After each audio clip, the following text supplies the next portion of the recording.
Yeah.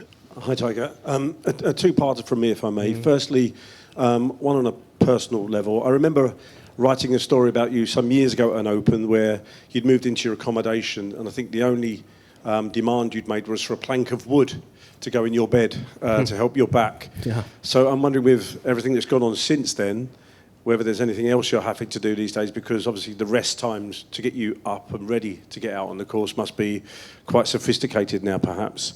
And secondly, just following on from the LIV and the Greg story, just what do you think, what's your perception that the guys who are being tempted to go over and play for the LIV, what, you got a message for them, or what do you think of those guys who are being tempted?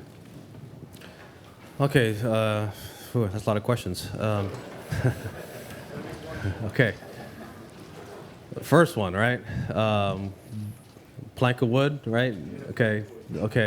Yes, I prefer sleeping on firm mattresses for my back. Only difference is I just ask for a lot more ice now.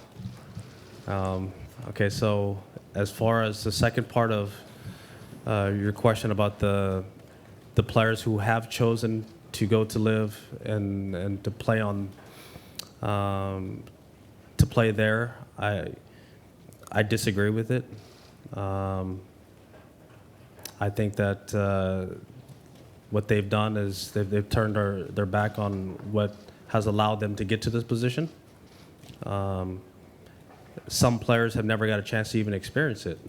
They've gone right from the amateur ranks right into that organization, and never really get a chance to play out here and what it feels like to play a tour schedule or to play in some big events. And who knows what's going to happen in the near future with world ranking points, the criteria for entering major championships.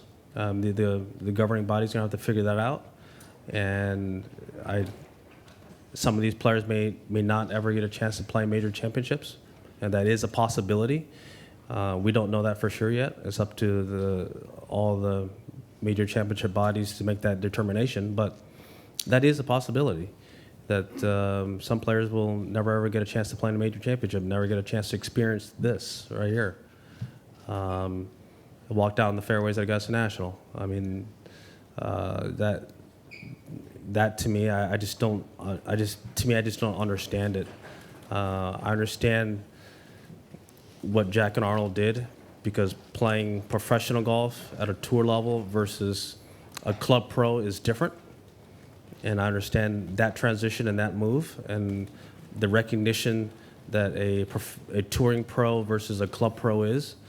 But what these players are doing for guaranteed money, what is the incentive to practice? What is the incentive to go out there and earn it in the dirt? You're just getting paid a lot of money up front and playing a few events and playing 54 holes. They're trying to,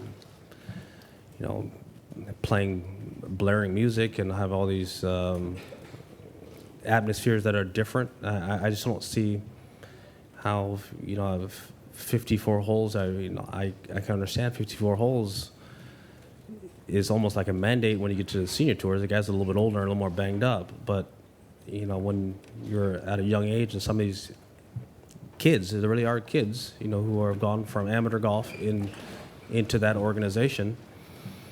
72-hole tests, are part of it. I mean, we used to have 36-hole playoffs for major championships. That's how it used to be. 18-hole U.S. Open playoffs. That's. I just don't see how that move is positive in the long term for a lot of these players, and especially if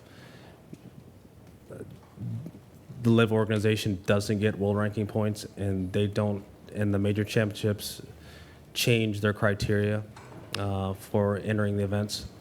It'd be sad to see some of these young kids never get a chance to experience it and experience what we've got a chance to experience. and walk these hollow grounds and playing these championships.